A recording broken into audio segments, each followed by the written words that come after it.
You can be everything to everybody, or you can be something to somebody. When you can connect with their identity, you can also get a far more loyal customer who will stick with you through thick and thin. Kurt, I'm super excited to have you join me for this episode of our show today. It's exciting to be here for me too. Most certainly. Kurt, I heard a lot about you. I've come to know a little bit about the business and kind of the value system that you have in terms of who you help and how you go about helping companies. And you've had a very successful entrepreneurial journey. You've built several companies, exited 3, and now you've had multiple awards. There's a lot of accolades behind you and your brand. But for the people who may not have heard of you, can you share a little bit about your entrepreneurial journey? Absolutely. I was one of those nerdy guys in high school who dressed up a little bit, brought a briefcase in. I got really interested in public affairs or current events when I was in high school, got listening to politics, volunteered on campaigns, went to college, and got a political science degree. Met my wife there. We were both working on political campaigns for a living at the time. And the campaigns are very transient, right? One day you're working for a candidate, then election day comes, and the next day you're unemployed. There's nothing left to do.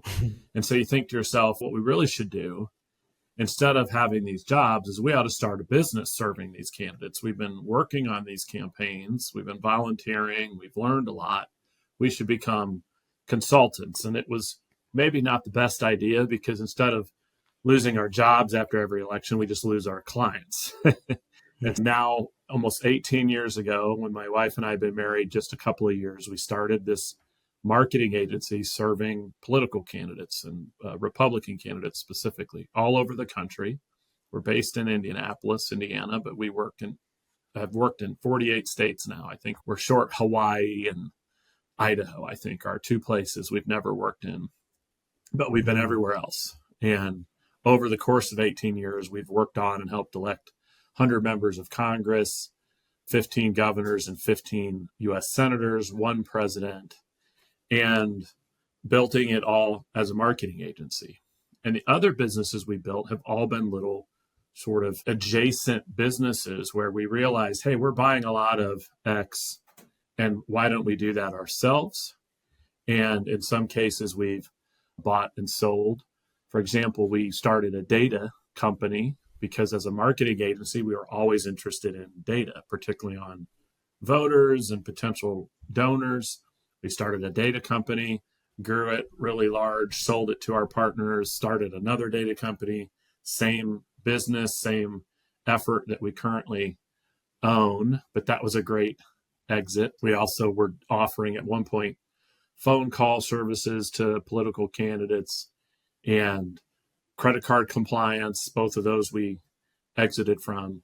And so those were all businesses were tangential to our political marketing space and worked really well. And that was now 8 years ago. And just recently, we had, in the course of working with our political candidates, what we do primarily for them, our biggest sort of value proposition is we help them raise money. And we do a lot of small dollar fundraising for them. We've processed over $500 million in transactions over this 18-year period in the form of donations for candidates. In fact, I think we still have the record, at least on the Republican side of the aisle, for the most money ever raised in an email campaign, which was $2.6 million in 48 hours for Donald Trump back in 2016. And so we've done that. And we found that these donors that we talk to all the time for our candidates were also telling us that they were concerned that the money that they were spending on day-to-day products and with businesses they had worked with for years and been customers of for a year were going against their values. They might have been donating to elect a Republican candidate, and then they find out that the business that they're supporting is donating to, say, a Democratic candidate or engaged in some cause they didn't believe in. Maybe they're donating to Planned Parenthood to pay for abortions, or they're donating to a Black Lives Matter or organization or something that they felt wasn't in alignment. And they were looking for businesses that they thought were better aligned with their views.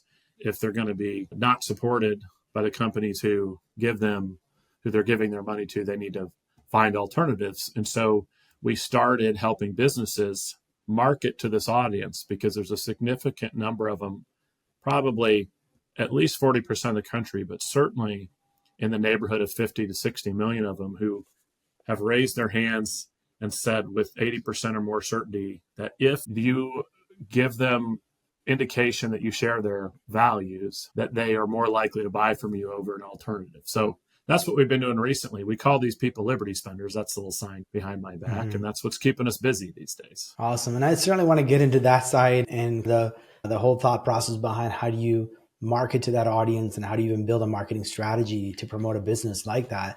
But you've mentioned a couple of successful exits, and obviously that's not an easy thing. You just brush through it. Yeah. So talk to us a little bit about, obviously, 18 years running this agency and have had successfully built multiple other entities and that you were able to exit it. Did you go into it knowing that there was an exit, or you just got to a point where the company was too big for you to not have the time and energy to be able to spend on it? What was the thought process in building and exiting those companies? Yeah, I think sometimes I have to give credit to God. He knows things better than I do. I come in with a plan and then it goes a different way.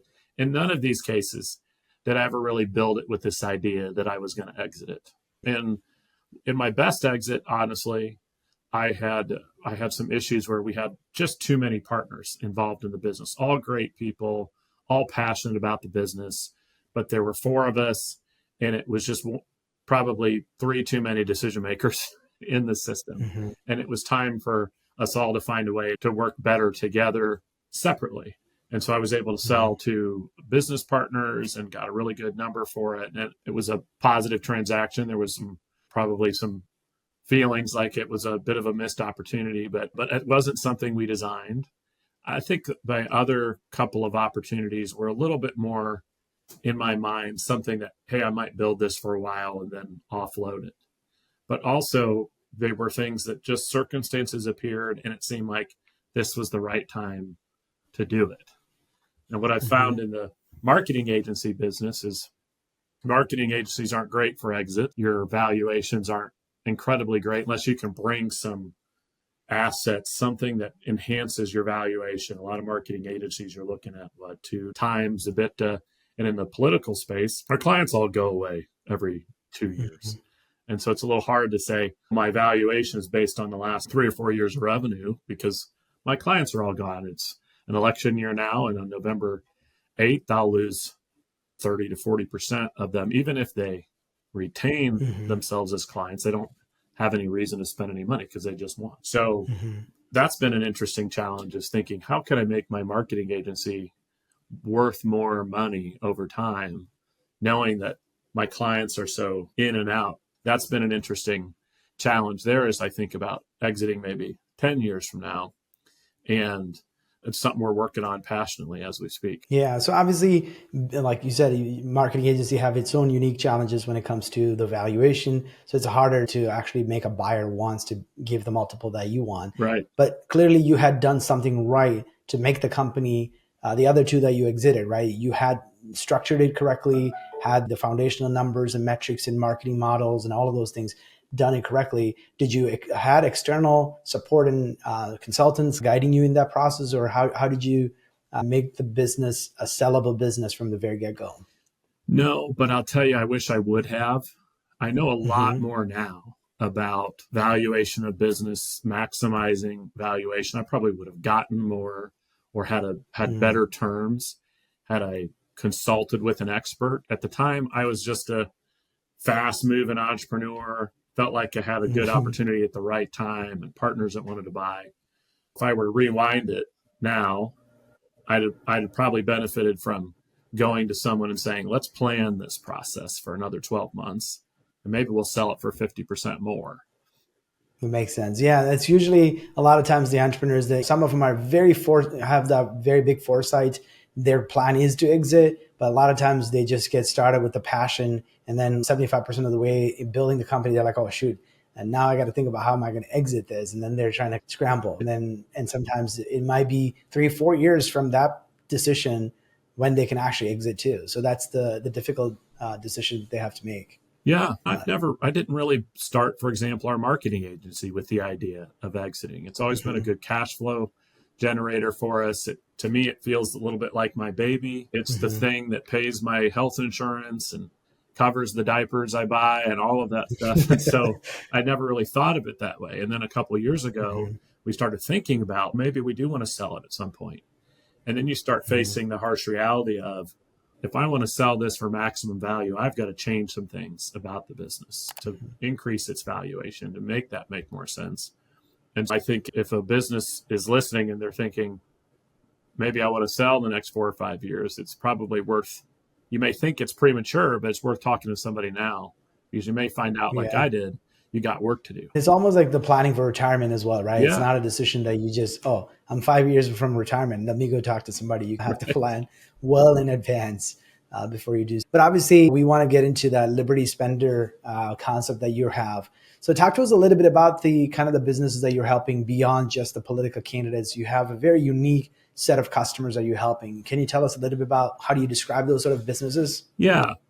Arguably, we can help any business. The concept is simple. 40% of the country, at least, would describe themselves as politically conservative. And depending on how you define it, up to 60% would say they're Christians or faith driven in that way, faith based. And there's a group of them that, when asked, are at least 80% more likely to buy a product from a company or a service that they believe reflects their values, their political values or their faith values. And it's a really great opportunity for a business that either wants to grab more customers, they have a great thing going, but they need to tap into a new audience, or they have something stalled out from an offer perspective and want to give it some juice, or they just really want to differentiate in a tough market.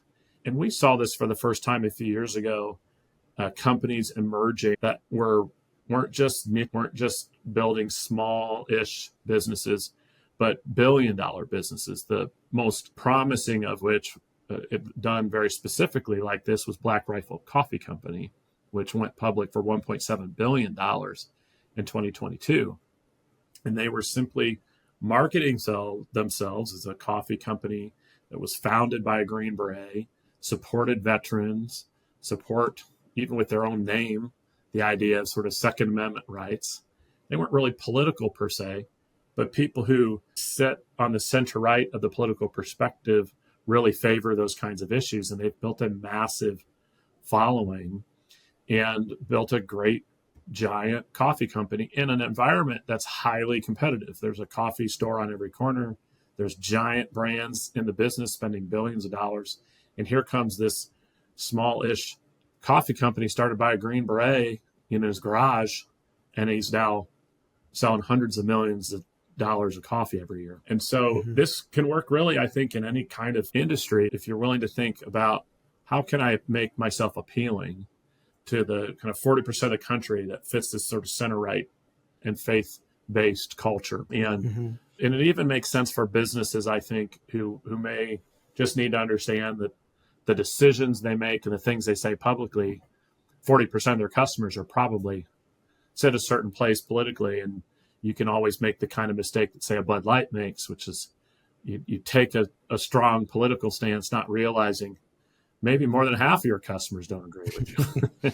Makes sense. So obviously, traditionally, the way that people go about marketing is completely different. And what you're describing is another dimension of thinking about your customers more than just their income or their zip codes or their gender. Yeah, So talk to us a little bit about how do you go about even thinking in this sort of a perspective from a targeting standpoint for your product or business? I think the way I look at it is, in a perfect world, my marketing really connects with someone's identity, who they are, who Hmm. they feel they are as at the core of their being. It's one thing for a customer to say, I like this product. There's some preference I have. It's another thing to say, this company, this product I'm buying is core to who I am, or at least I associate with it. I've called it cultural marketing in a way. It stole that concept from a data guy who's going to be on my podcast shortly, but it's cultural marketing instead of demographic, instead of looking at it as, well, I have a message for a 35 to 45-year-old single female. It's more, I have a message for people who fit in this sort of tribe. And it reflects the way we are as Americans at this moment. We all have clustered in groups of people who think the way we think, who go to the same church or synagogue or whatever that we go to, who buy the same products we buy, and connecting with them on a cultural level is so much more powerful than thinking, what am I going to say to a 35-year-old single male? And it's more powerful. And when you can connect with their identity, you can also get a far more loyal customer who will stick with you through thick and thin. We say you can own the customer, not just rent them. They're there for you, even maybe when you screw up, or when something needs, a process is failing.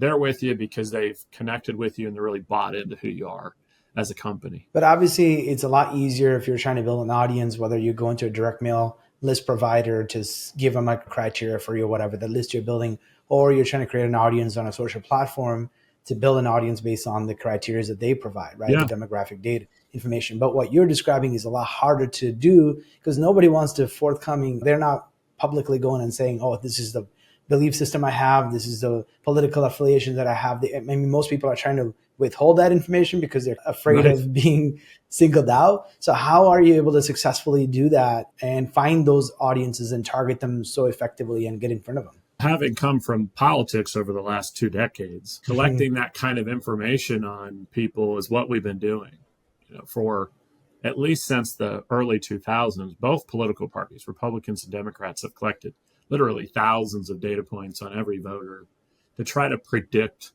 whether they're going to vote Republican or Democrat, whether they're an independent, whether they're a member of the Green Party, predict what issues motivate them most significantly. And so all of that information about a customer exists. But not only that, many of us are raising our hands through our media consumption. Our media is a little more partisan and tribal now. There's Fox News on the right. There's MSNBC on the left. There's CNN a little on the left, but not so bad as MSNBC. There's Real America's Voice and a whole host of conservative and Christian radio that where even if I didn't have data on voters and their political preferences, I also know that I can find them when they're listening to media that tilts a little bit more their way. I know I can find Democrats and progressive reading the New York Times and the Washington Post and the Daily Beast.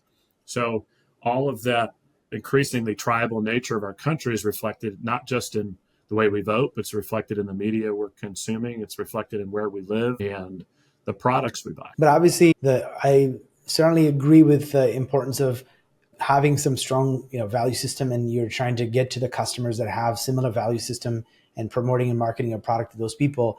But oftentimes you're having to use platforms that may not necessarily align with your value system. We don't necessarily need to name any of those. Sure. Then you're spending the advertising dollars on those platforms to get that reach as well. So what's your perspective on that?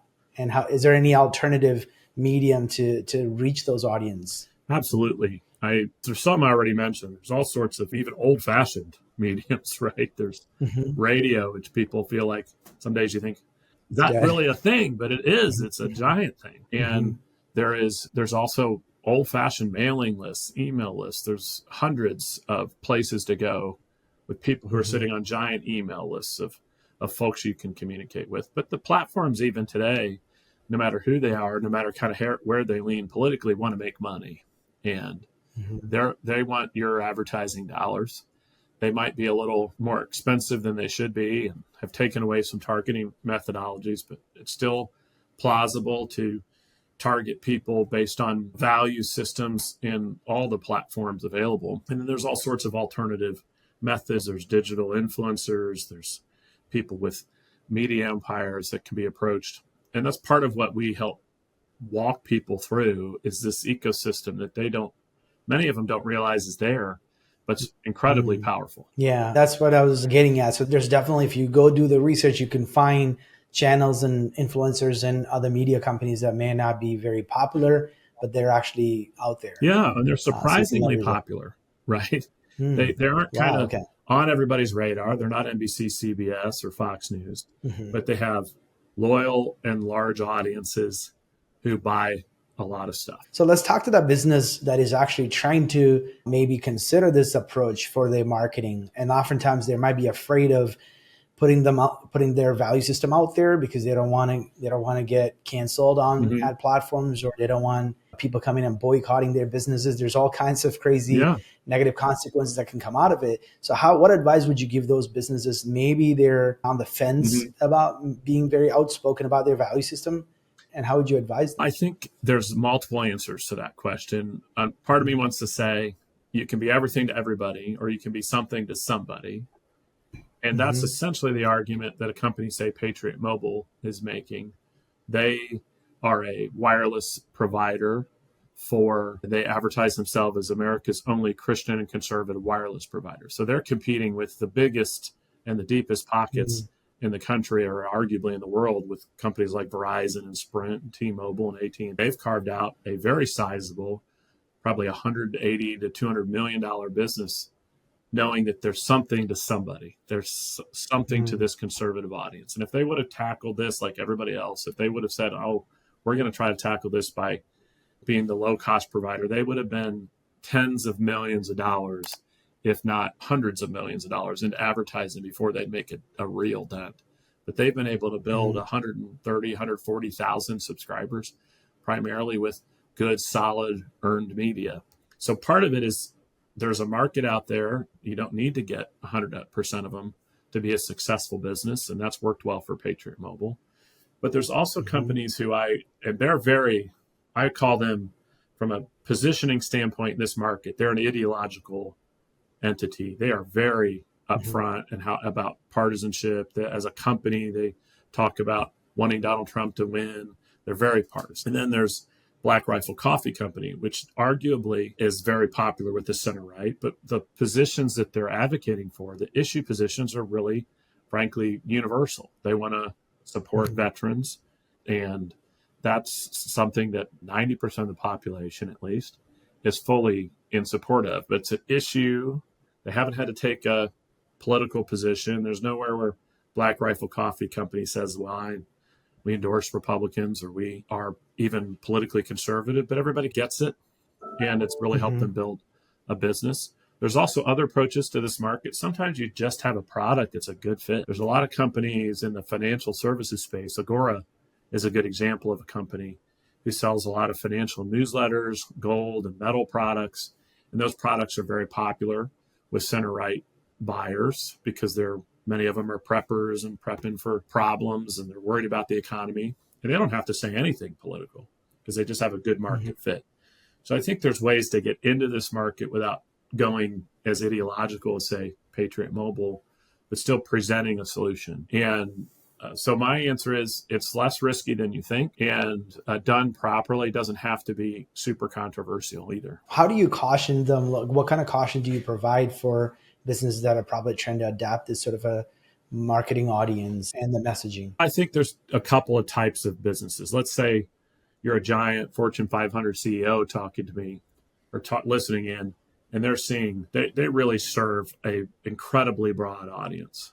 I think the best way to Mm-hmm. think about Liberty Spenders at that point is, hey, they're 45% of your customer base. This is the Bud Light example, right? Your Mm-hmm. employees might tilt more progressive because they're younger, and they're advocating inside your organization for your company to take a bunch of political views that are going to be controversial with half the country. And if you aren't fully aware of the percentage of your customers that reflect a more center right view, you might end up losing $47 billion in market value in 90 days, like Mm-hmm. Bud Light. And so, Mm-hmm. one way to look at them as a big company is, even if you don't want to take a political position, you need to understand how this part of the country thinks, and you can think of it as a defensive measure. Let's make sure we're being inclusive and capturing the Mm-hmm. viewpoints of all Americans. Any other company, I just think it has to be authentic. So if you're Mm-hmm. listening in and you're thinking, it's just not who I am, that's fine. Because I think if you're going to really start pushing your values and your marketing and telling your own story and saying that you're a person of faith, or you're a person who cares about conservative values and really are trying to push that with your profits from your business, or you give your employees a Sunday off, or whatever that thing is, it's got to be real, because people are going to catch Mm-hmm. up. People are going to catch on quick if it's not. Mm-hmm. So that would be my other caution is, If it's real, great. Let's go for it. If it's not the strategy for you. When you talk about being real, obviously that's another question. Some people could just put a wolf in a wolf clothing, like Yeah. not in a wolf clothing, right? Pretending to be something they're not, only to tailor to an audience so they can get their money and get access to the wallet. So how do you find those sort of companies that are not necessarily legitimately having those value system, but only there to mislead people? I think customers can pick up on it pretty quick. One thing that I've learned in 20 years in politics, Americans have a really good BS meter, and they generally don't need a lot of prodding to pick up on it on themselves. We're all in our own way very intuitive, and we can tell this just doesn't feel consistent here. This company is saying they do X, Y, or Z. That doesn't feel consistent with my experience with them, or you don't feel it when they say it.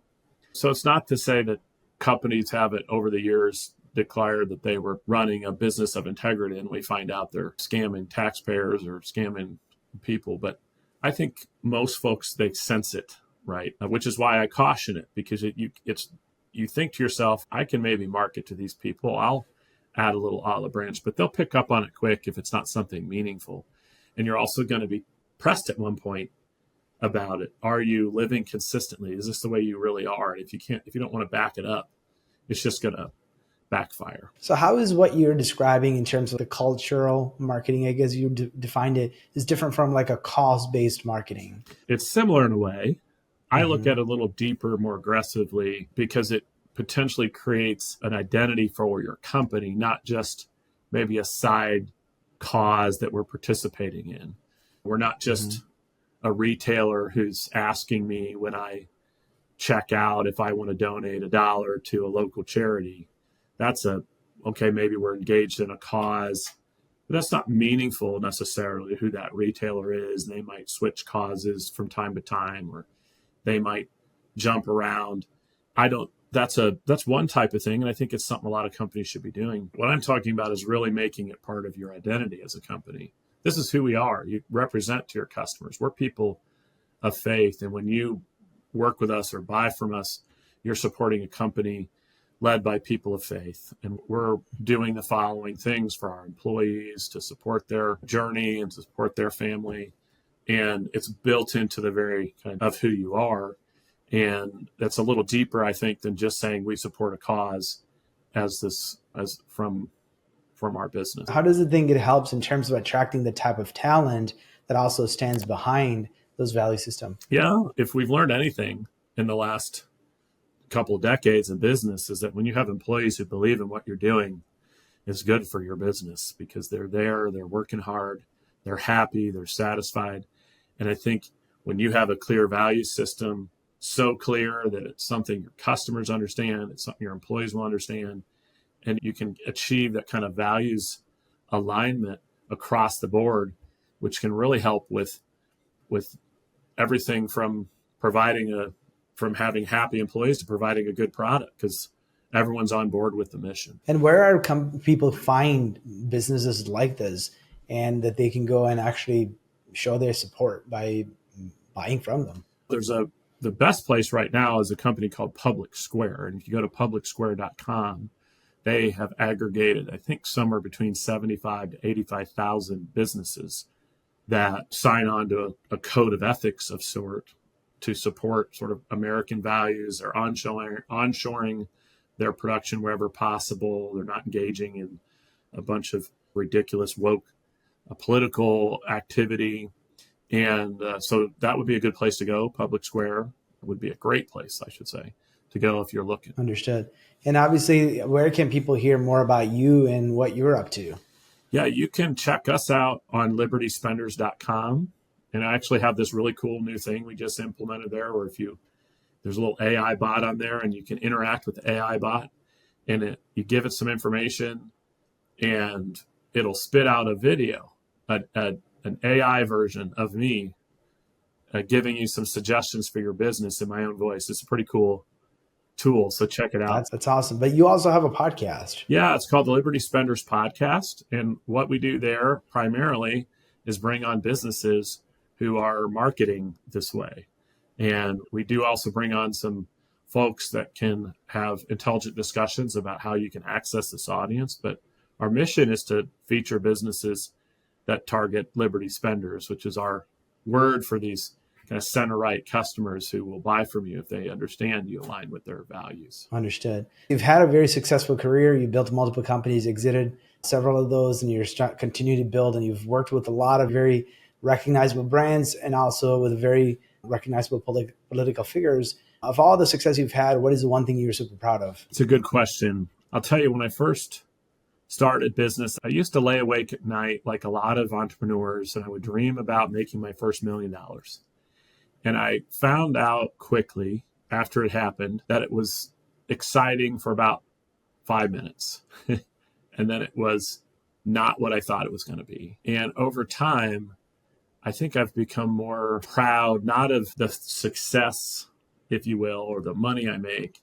It's more the relationships that we've built, the employees who we employ, the bills that are getting paid because of the business we've created. And so I don't know that I have a big moment where I can say this was the moment when I feel like I was most proud of what I've done. But I think over time, it's just become less about the typical sort of success metrics, which have ultimately proven to be not at all as exciting as I thought they would be, and more the people and the good I'm doing in that regard when I can. And it maybe there's a lesson in faith there too. It's just realizing ultimately that stuff is fleeting. Earthly treasures sound great till you get them and you realize they're ultimately empty. Yeah, chasing fleeting things for sure. Yeah. And obviously, knowing what you know today, what advice would you give younger Kurt? I think I'd give younger Kurt the advice that the best, if I'm thinking of sort of financial advice, it would be just don't lose money.